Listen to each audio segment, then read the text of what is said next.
They say your life is your own, that you were born a blank slate, free to carve your path through the chaos of existence. But what if that freedom is an illusion? What if the people you meet, the heartbreaks you endure, the failures that haunt you, were not random at all, but chosen long before your birth? Welcome to the forgotten realm of soul contracts, an ancient metaphysical truth buried beneath centuries of religious doctrine and scientific materialism. A truth so profound, it redefines fate, karma, and the very reason you are alive.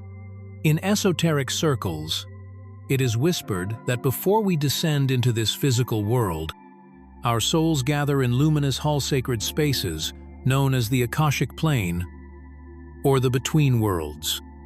There, surrounded by spirit guides and cosmic overseers, we draft blueprints, sacred agreements that map out our challenges, triumphs, and soul-level connections.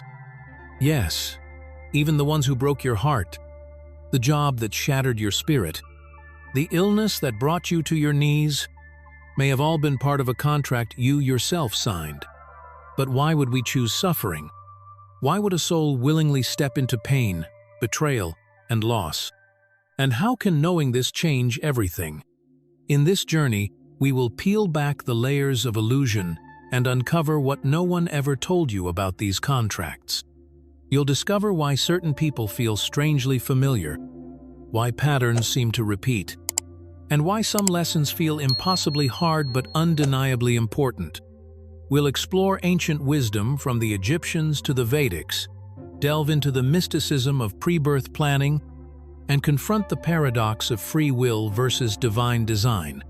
You'll even learn how to read the signs of your own soul agreements, and possibly how to rewrite them. This isn't just spiritual fluff. It's the architecture of destiny, coded in the stars, echoed in your intuition, and waiting for you to remember.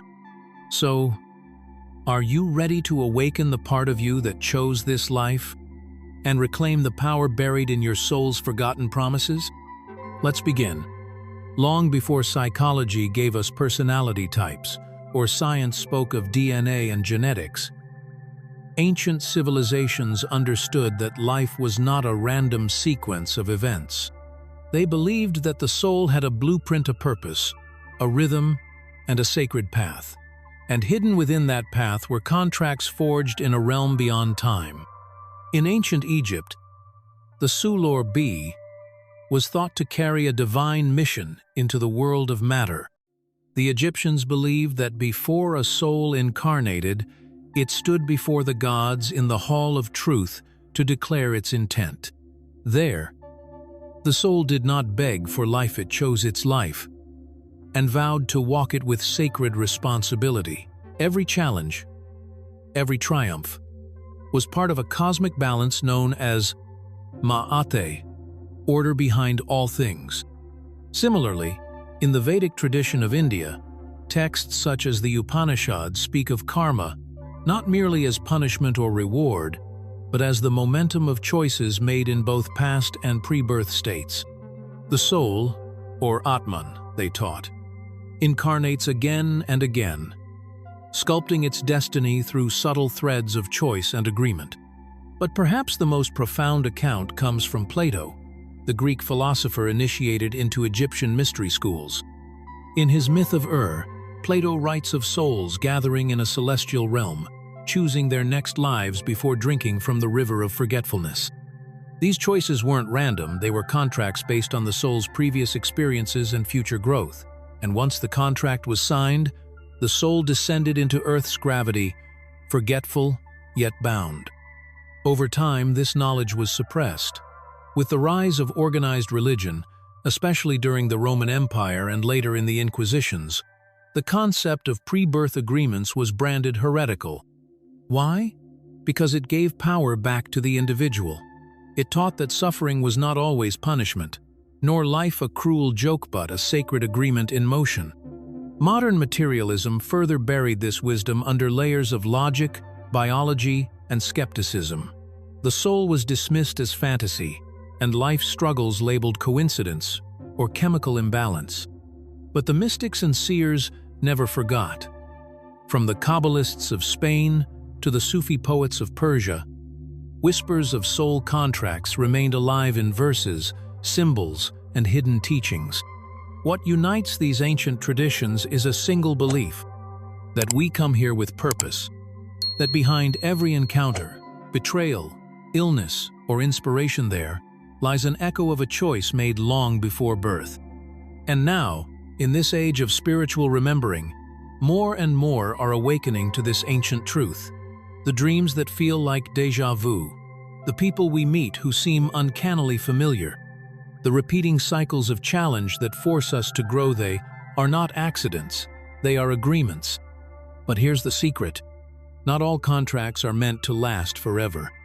Some are completed, some can be renegotiated, and some you may not even be aware you made. In the next section, we'll begin unweaving the threads of these soul agreements and explore how to recognize them in your life. To understand soul contracts, we must first accept a truth that shatters conventional thinking. You are not a human being having a spiritual experience. You are a spiritual being, temporarily woven into flesh. Your soul limitless, eternal, and conscious does not simply tumble into a body by accident. It chooses, and with that choice comes a sacred script, not rigid like fate, but fluid like a symphony. And this script is what mystics and metaphysicians call the soul contract. But what does this contract really entail? Imagine a cosmic council, a place where time does not exist, only vibration, intention, and knowing. Before you incarnate, your soul gathers with guides, soul family members, karmic counterparts, and even future enemies. In this higher plane, sometimes called the interlife, or the Akashic realm, you look upon your past lives, your accumulated lessons, and your soul's deepest longings. There you ask, what do I still need to learn? What can I give? Where do I need to heal? And whom do I need to help heal in return? And from these questions, a sacred agreement is born.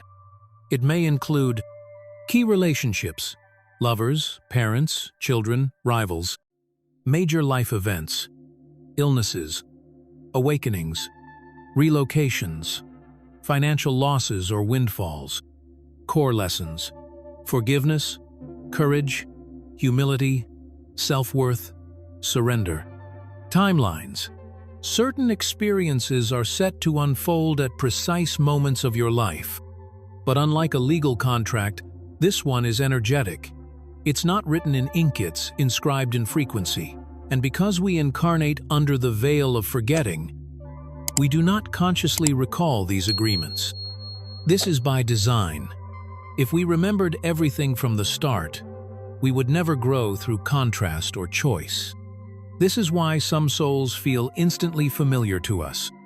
It's why someone you just met can feel like someone you've known for lifetimes. They are not new to you. They are part of your contract. Think of the narcissist who breaks your spirit only for you to discover self-love in the ruins. The friend who vanishes, forcing you to stand alone. The soulmate who enters not to complete you, but to awaken you. These are not accidents. These are agreements. And yet, within this sacred framework, there is still free will. The contract lays out opportunities, but how you respond, and whether you grow through them, is entirely yours. That is the divine dance between destiny and choice. But here's where it becomes even more fascinating. Some contracts are karmic, born of past life debts or imbalances. You may have harmed someone in another lifetime, and in this one, you choose to help them heal. Other contracts are soul missions agreements to bring light, innovation, or love to the world in a unique way. And some are mirror contracts, where someone enters your life to reflect a shadow or wound within you. The more aware you become of these patterns, the easier it is to stop asking, "Why is this happening to me?" and start asking, "What am I meant to learn or transform here?" But not all soul contracts are lifelong. Some are fleeting, meant to trigger, teach, or open a door. Others endure decades, evolving as both souls grow. And a few, especially those rooted in codependence or trauma, must eventually be released to fulfill their purpose. As the mystic Caroline Myss once said, "Your biology is your biography. Your soul contract lives in your bones. The aches, the intuitions, the emotional echoes, they're all breadcrumbs leading you back to the agreements you made before you were ever born. But how do you know when you're living in alignment with your contract? Or resisting it? By now, you may be wondering, how do I know if I'm living in alignment with my soul contract? How do I distinguish between ordinary life events and moments of sacred design?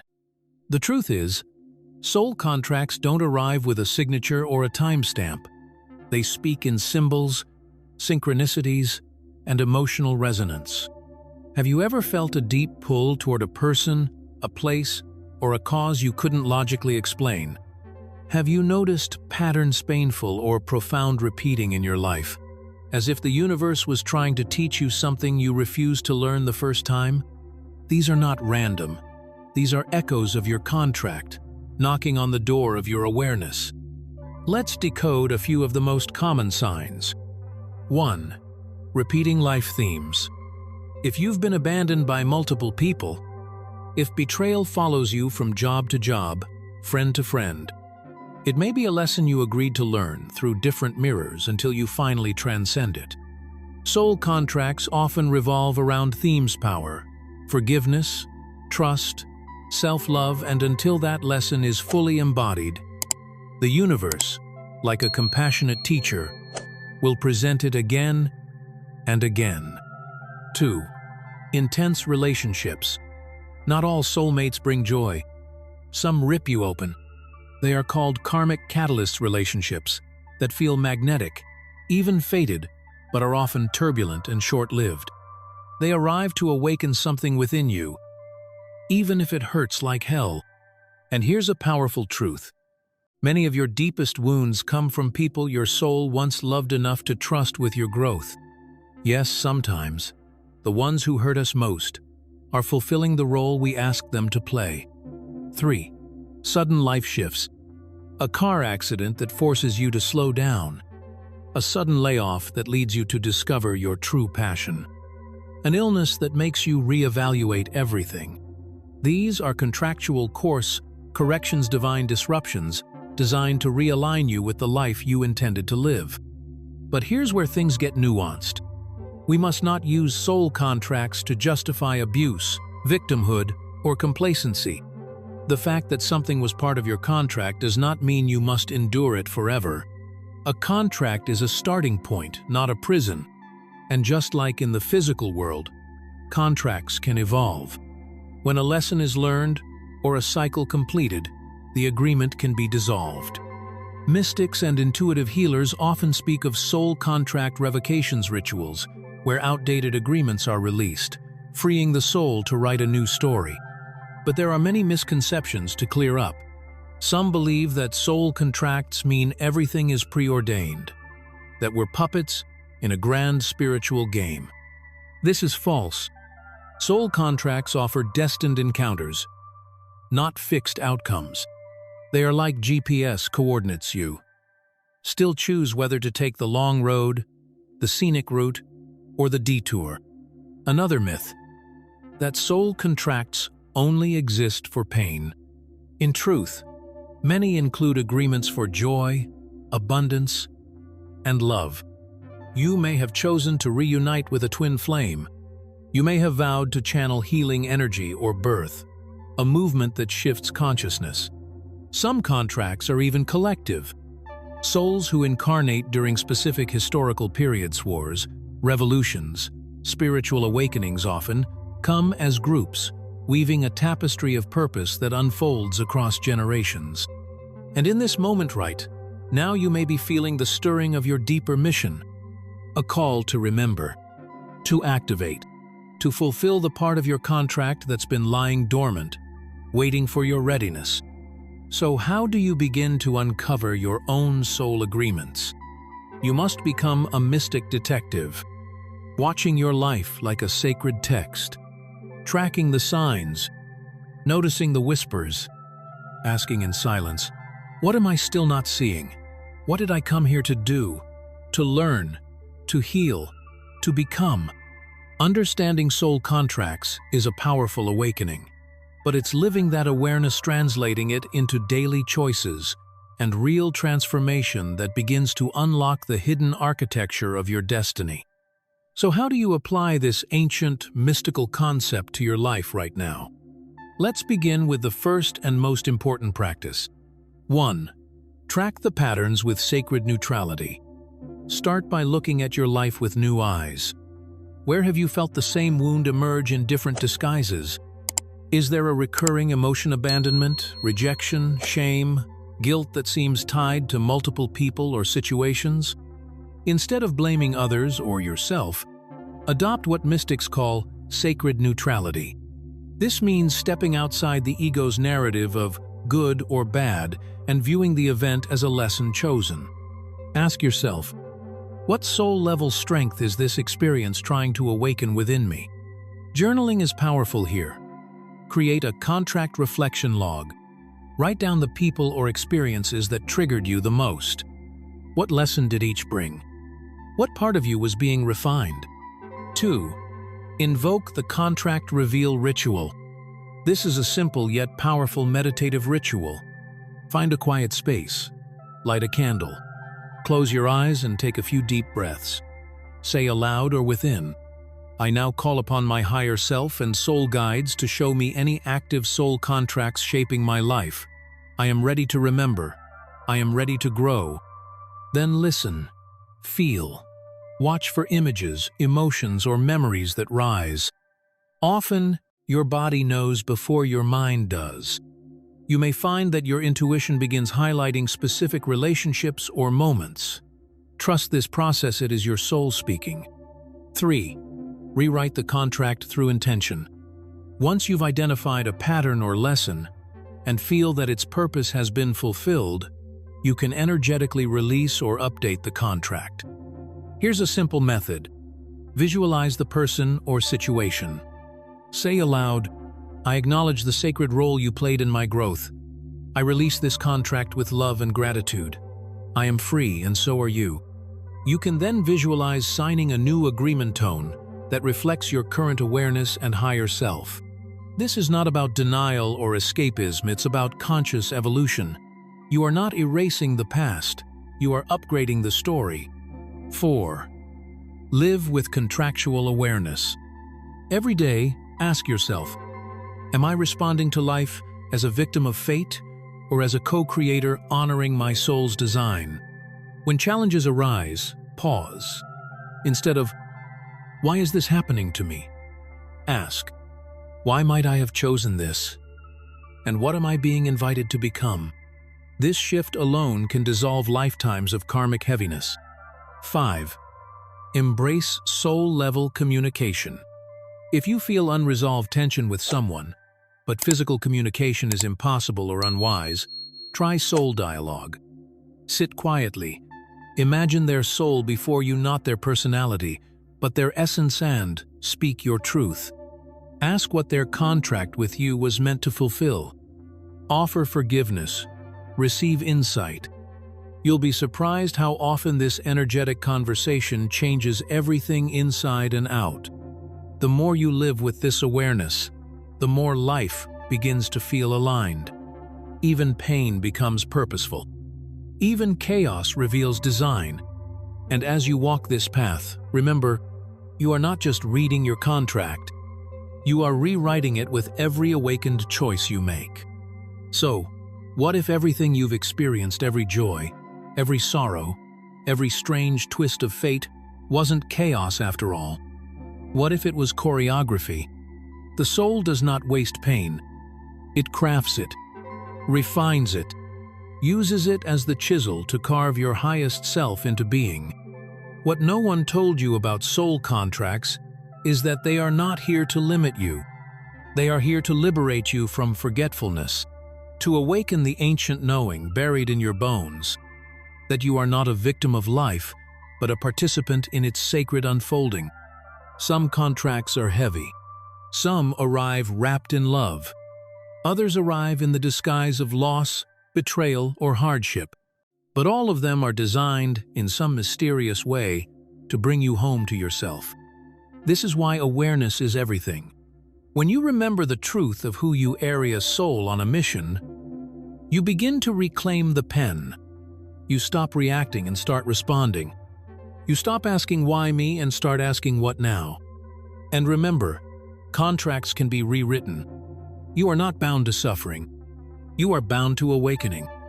And once the lesson is learned, the energy shifts. The wheel stops turning, and something new can be born. So ask yourself, as we close, what patterns are asking for your attention? What relationships feel karmic, unresolved, ancient? And most importantly, who would you become if you fully stepped into your soul's design? This is not just information, it is invocation, a call to rise, to heal, to remember. If this message stirred something within you, it's not by accident. It's part of your remembering, part of our contract to cross paths in this moment and awaken what's been waiting inside you. If this resonated, share it with someone whose soul might need this message too. Leave a comment below. What contracts are you rewriting? What patterns are you finally ready to break? And until we meet again, walk with awareness, speak with truth, and live as if your soul chose every step because it did.